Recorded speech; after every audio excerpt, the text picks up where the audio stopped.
The number of COVID-19 cases continues to rise globally and right here in Guyana. Therefore, we encourage everyone to practice social distancing.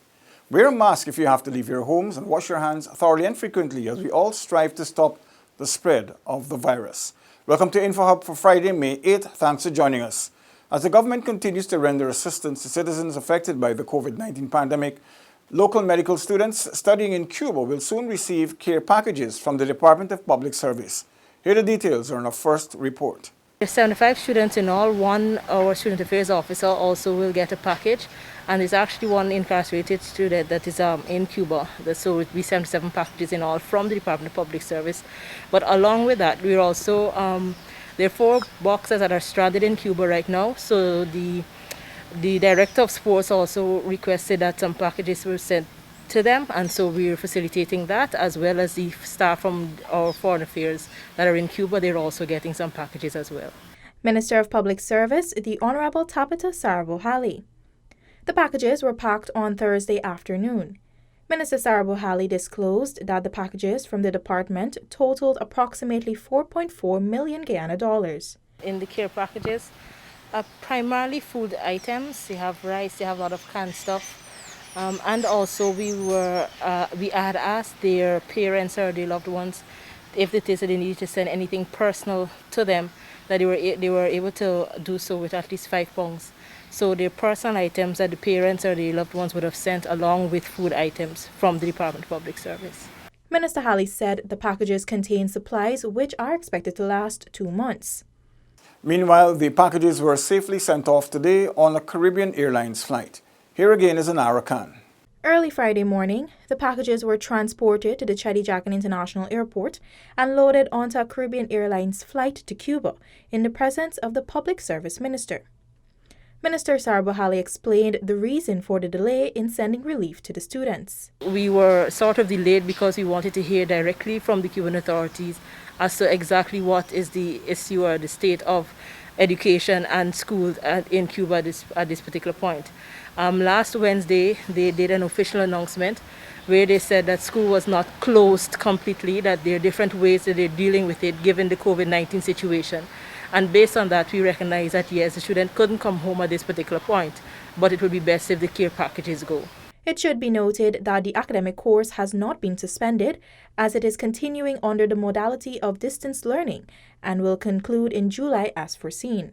The Department of the Educational Department of MINSAP, the Cuban Ministry of Health, has emphasized that the appropriate adaptations carried out and extracurricular activities will be used as a way of partial evaluation.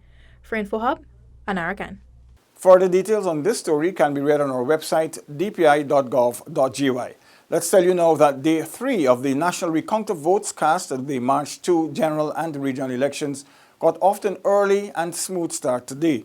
Felicia Valenzuela was down at the Artichon Conference Center and brings us that report. The recount on day 3 was much smoother and from all accounts started on time. I just wanted to take a look at some of the security measures and to talk with some of the security personnel that are oversighting the entire process. That is the security of the building, the security of the personnel within it, and a number of other things. I have done that, and I think the process is going pretty well right now. Well, inside everything, get a nice start, early start. The boxes are in the stations. The stations is going through the process. So this morning it's a smooth start off. Today started on time. I think we're all getting better.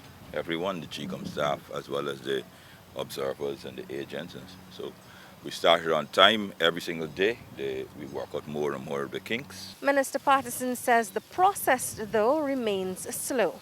The process remains slow and tedious and painstaking, which we all know. But I'm pleased to say even everyone is saying that it was not really a deliberate act by anyone to slow down the process, just how it is. The GCOM chair on day 2 made a decision to have tabulation done at the end of the day. Minister Patterson says there needs to be some clarity as to what time the last ballot box would be counted. We still have to resolve an issue officially with, which I hopefully GCOM will make a decision today. The opening of the last box in the evening. It was our understanding that that you wouldn't open a box after, say, 5:30, 5:45, because on average a box is taking 2 hours. But if it takes 2 hours and you open something 5:45, you won't be finished till after the mandated curfew hours. So at sometimes, even yesterday afternoon, there was a bit of an issue because I think we stood our grounds at. It was actually 5:50. Somebody was saying, let's open one more box. And we said, no, you can't do that. We had an agreement. On the matter of a deceased person's name showing up on the list, party agent and Minister Simona Brooms said this is precisely why the APNU-AFC wanted the list sanitized before the elections. It was the coalition government who were calling for the list to be sanitized from day one, from Jump Street.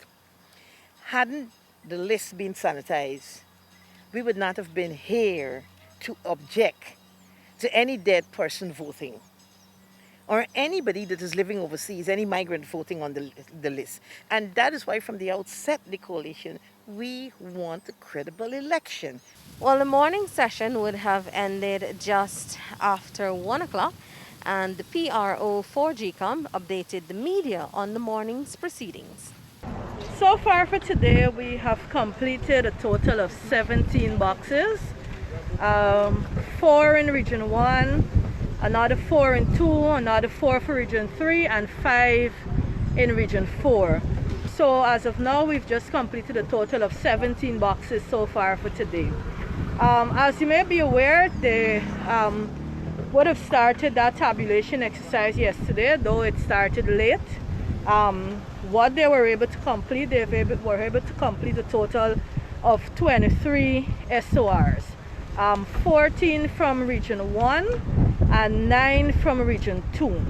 So this afternoon, based on the decision of the Commission yesterday, that tabulation process will continue from 5 p.m. to 6:30 p.m. Continue to stay with DPI as we bring you more coverage of what's taking place at the Artichon Conference Center on the national recount of ballots on the March 2nd, 2020 general and regional elections. Felicia Valenzuela with senior videographer Tage Paul Bridgemohan. The Public Procurement Commission recently collaborated with the National Data Management Authority to develop and implement a procurement monitoring software system to enable the Commission to effectively monitor the public procurement system and the implementation of its activities by procuring entities. The specific goal of the system is to allow procuring entities to submit their annual procurement plans to the Commission in compliance with the requirements stipulated in the Procurement Amendment Act No. 14 of 2019. Now, this software will allow procuring entities to electronically upload their annual procurement plans and quarterly procurement expenditure data to enable monitoring and analysis by the Commission in keeping with its functions listed in Article 212 of the Constitution. More news after this short break. Stay with us. This is Tamika with a message from my people. We don't know when COVID-19 will go, so for now better stay at home. Oh, we don't know, so let we try and cope. Sanitize or use a soap. Oh, I won't stop and don't you stop. Responsibility is what you've got to self-preserve the health you've got. Good hygiene we need to all adopt. I won't stop, don't you stop. Stay away from crowds cause it's way too packed. We all should stay 3 feet away, and in time we make this virus stop. This is a message from Tamika Marshall and the Ministry of Public Health in collaboration with PAHO WHO. Welcome back. Some good news. In an effort to improve the water access, the Guyana Water Incorporated has commissioned a $160 million drilling rig. Take a look. Director of Operations Dwayne Shako explained that the $160 million rig can drill to 1,000 meters, which would allow them to drill wells along the coast, especially in Region 6, where the wells are 1,400 feet. The rig was built from scratch in Brazil, and fittings and spares are readily available in the country. It will be dispatched to the coast, where another rig is located. This new equipment takes approximately 6 weeks to drill a well. This will enable GWI to quickly drill wells in Regions 3, 6, and Central Georgetown.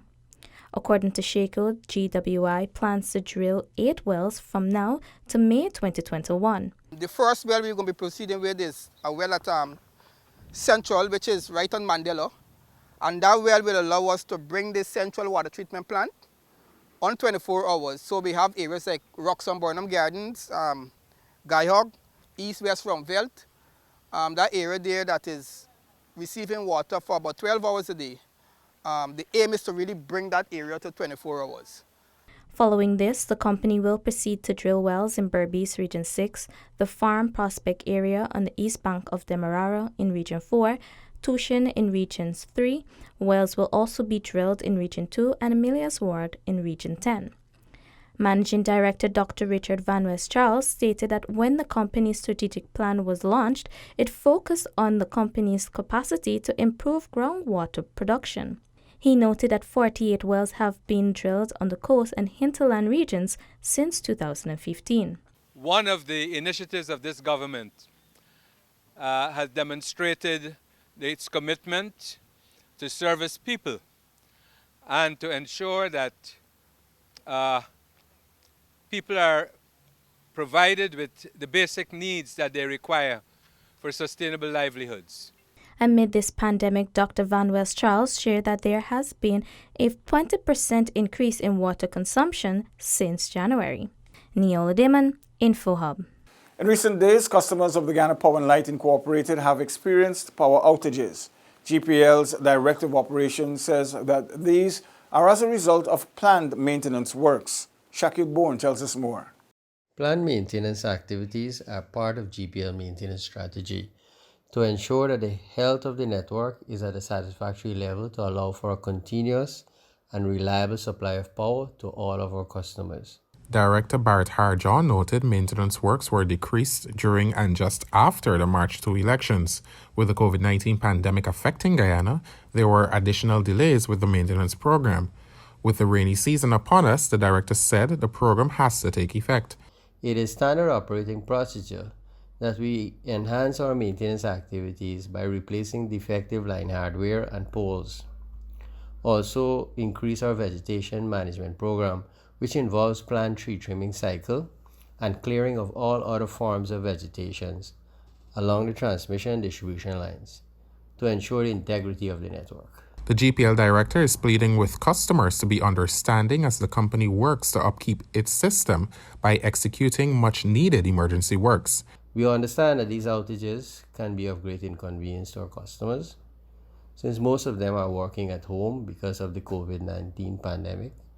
So we are asking our customers to please bear with us. These outages are necessary for us to carry out maintenance in order to keep our network strong so that we can continue to provide an uninterrupted supply of power to you. Shakil Bourne for InfoHub. Remember to do your part to ensure you do not put yourself at risk during this time. If you have a cough, fever, or difficulty breathing, please seek medical attention early, but call the hotline first. That's all for today. Connect with us on our social media platforms, including WhatsApp, Facebook, and YouTube, along with Instagram, as we bring you the latest and important news related to COVID-19 and much more. You can also subscribe to our website, dpi.gov.gy. The Brit Report is up next. Stay safe, sanitize. Goodbye for now.